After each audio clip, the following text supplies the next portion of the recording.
বর্তমানে আমি দাঁড়িয়ে আছি আজিমপুর কবরস্থানে। রাত বাজে প্রায় 12:30।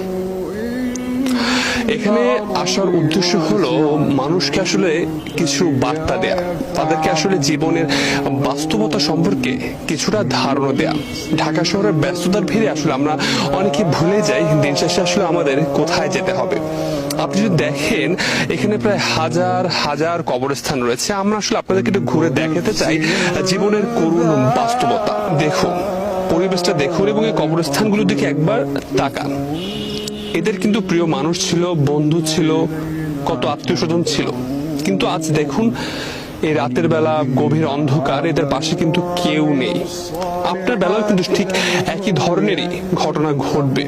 আমরা যদি এই সত্যটা উপলব্ধি করতে পারি, হয়তো আমাদের জীবন অনেকাংশেই বদলে যাবে। রাত গভীর হলে কবরস্থান যেন আরো নিস্তব্ধ হয়ে আসে।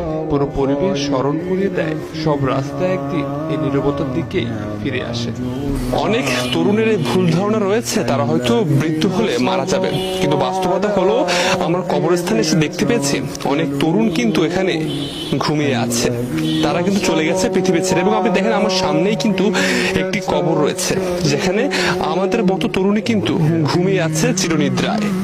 কবরস্থানের মধ্য দিয়ে হাঁটতে হাঁটতে মনে পড়ে সব দৌড়ঝাঁপের শেষ গন্তব্য এখানে। এটাই জীবনের শেষ চিহ্ন।